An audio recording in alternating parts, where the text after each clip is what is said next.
Joining us now to talk about the Fed's rate hike path and the impact of higher rates and inflation, we're going to bring in David Walker. He's former U.S. Comptroller. He's also author of America in 2040, Still a Superpower? A Pathway to Success. David, we have spoken with you for many, many years about what the impact might be when interest rates finally rose again and got past this zero interest rate environment, what that would mean in terms of how much of our debt how much we have to pay off our debt, what that does to our budget. Where do things stand right now with the interest rate increases we've seen?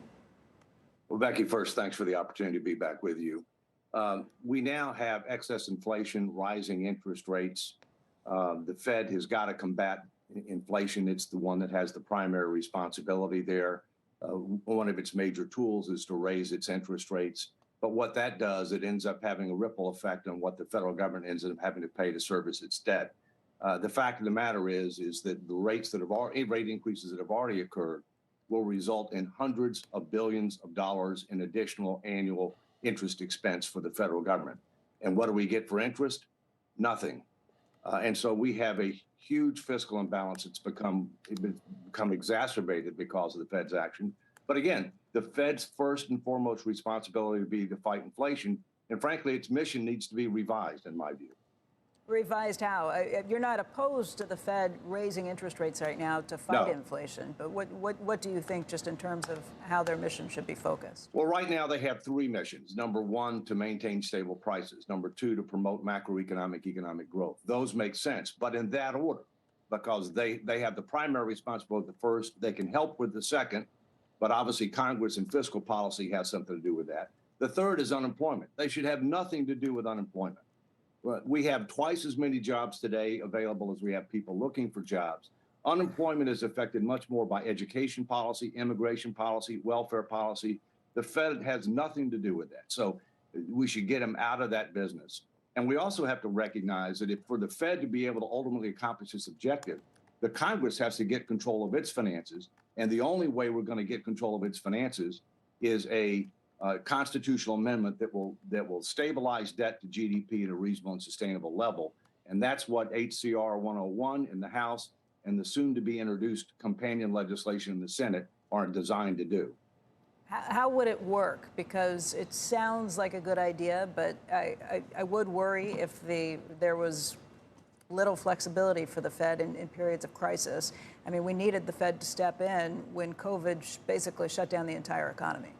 Well, there needs to have a reasonable degree of flexibility. But one of the things that the Fed did that frankly enabled where we are today, it enabled fiscal irresponsible actions by the Congress, enabled them to follow the modern monetary theory, which is flawed and failed, is they purchased trillions of dollars of treasuries directly, which again served to artificially hold down interest rates because we weren't going to the market to sell these.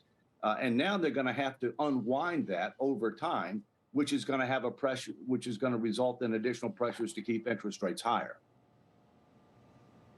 All right, let's kind of go through this whole idea of modern monetary theory, because that was kind of my take on it, too. When you saw the revolt in terms of the UK gilts, that was the market saying, OK, no more to modern monetary theory, that you can't spend for forever, that there has to be a time when the bill comes due. And it looked to me like that was what was happening. I mean, it's not different from what a lot of governments have done for quite a while, but that looked like the real moment of pushback.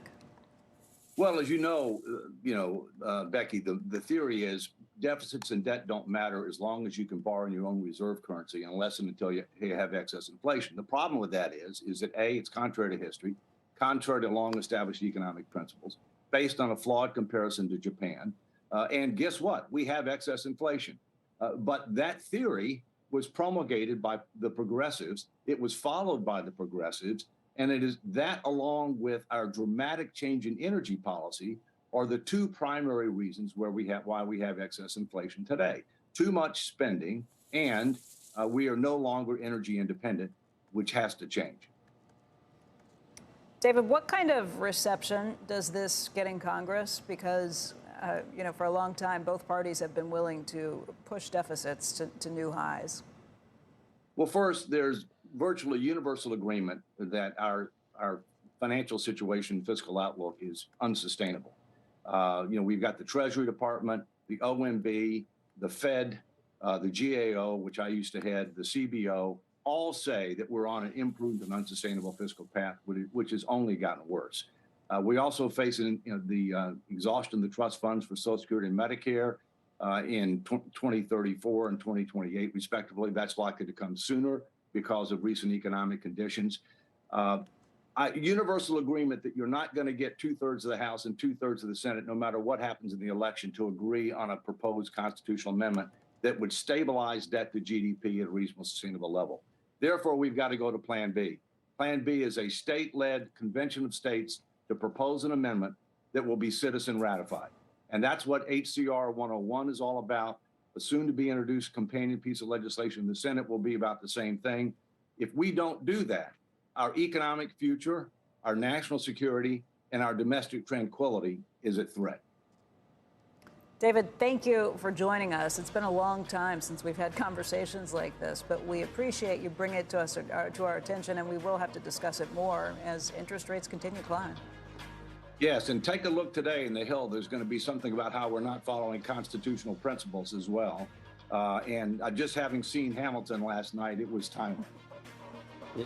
You look like a guy we used to have on that was head of the Peterson Foundation, but I think the same. I think the deficit was like $4 trillion. It's now $31 trillion. So you grew that beard so we don't recognize you. Hold on now. And huh?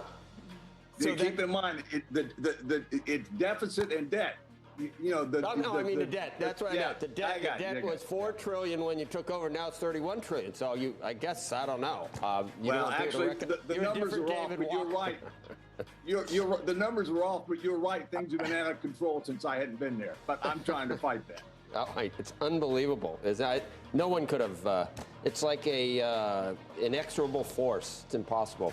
Thanks, David. I knew it was you. You're still good looking. Coming up, new data.